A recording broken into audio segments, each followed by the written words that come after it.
what I did is I wanted to do, because I'm a real visual person in math, and so I did pictorial models with adding fractions with unlike denominators. And so I actually had one, and I wanted them to draw on the board. I didn't do that part of it, but after it went through it, what I loved was when I said I wanted it to be about the work. And so it asked what a pictorial model was and why would it be good for using. The AI did this. I didn't make these questions up. And it said, and why would they be good for figuring out fractions with unlike denominators? And then the second one, it says, why is it important to have a common denominator when adding fractions with unlike denominators? Both of those were great. And so I, of course, answered in my own little way. And it reflected on my answer. And the first time I played it, it said, well, you might consider why was the pictorial model important to help you figure that out? And I was like, oh yeah, so I did it again. I could see that how a student could go, oh, why is it important? It took it, to me, it took the math to a different level. They're not just figuring out how to add the fractions, they're getting all the why and the whole bit and explaining. That's huge. That's awesome. I was using Mirror in some of my other classes. I was having students do video reflections over written reflections. And, you know, I mean, a big part of it for me is you get to see some of that, the body language, the tone, and all of that can reveal things that wouldn't always be present in just the words that are being said. Yeah. And also it allows some students sort of a smaller barrier for expressing themselves, because sometimes going from how you're feeling and what you're thinking and putting it into words and writing it, it's just a more direct route to just say it a lot of the time. So yeah, I see that with the video reflections and verbal reflections, you sometimes get more information than you would just through written words. They get the input a whole lot faster than they do the output. And so giving them that opportunity to speak, and then having, I think it was 30 seconds, or I mean, we can kind of change that, where they have to continue talking the whole time. That also prepares them for their standardized testings that they have to take in the spring, because they have to speak with great detail in order to advance. So I think, you know, as we look, this is a great practice tool for that as well, to show academically, not emotionally, and, you know, connectiveness, but definitely from the point of view of an academic standards, because sometimes educators are like tunnel vision and they don't see those other things. So this is definitely something I think that would really help that. First, when I started, I was expecting some reticence. I was expecting a little hesitation, and I was surprised that there was far less than I thought there would be. So I think that the screen-based verbal engagement hits them in a more comfortable place.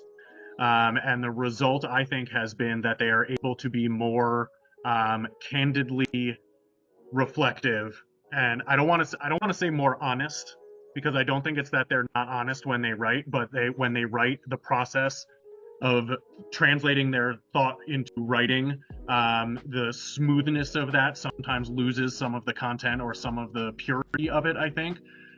So the verbal response has made it more possible to retain a more raw version, and I mean that from an emotional perspective, a more raw version of what they're really experiencing that isn't gated by them having to write in a way that they think they're supposed to.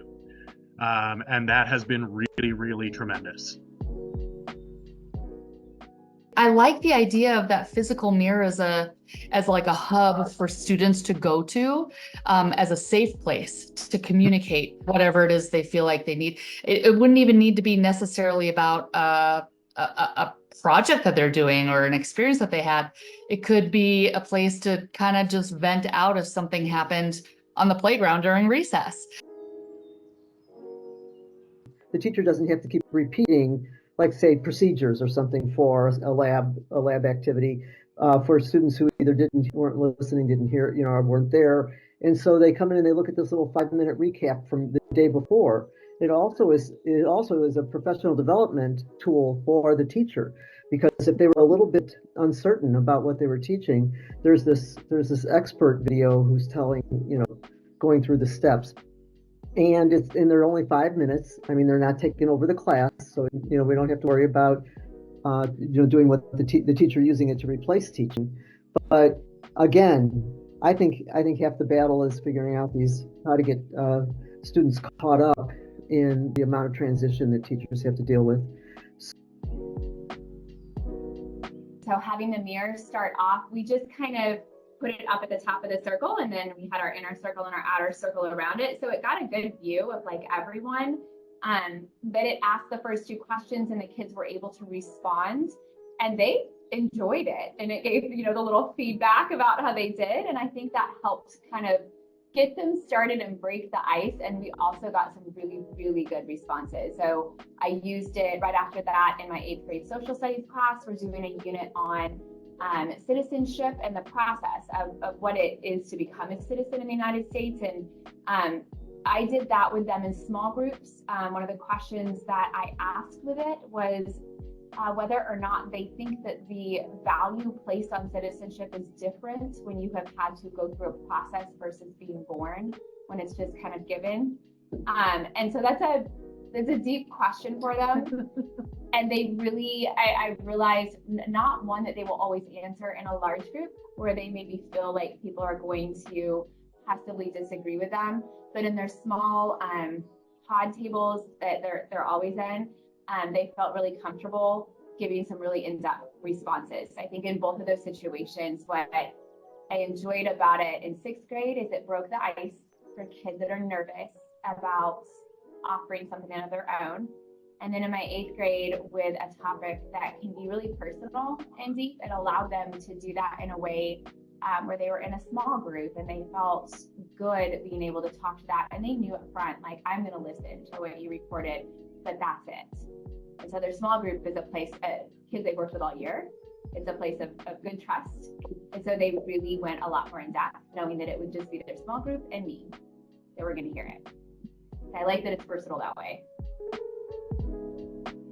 I also like the aspect, like you said, events and getting reflections from parents, because I feel like we need their buy-in, and sometimes the only time they come into the building might be a kindergartner's part. So we are a K-8 school, so you'll hear me talk kindergarten through middle school. So Okay. maybe a kindergartner's party, maybe, small functions. So we can get reflections during those events of how they're feeling, how they're liking, different events, especially if it's a reflection on some of my newer teachers, I think that will be eye-opening for them as well.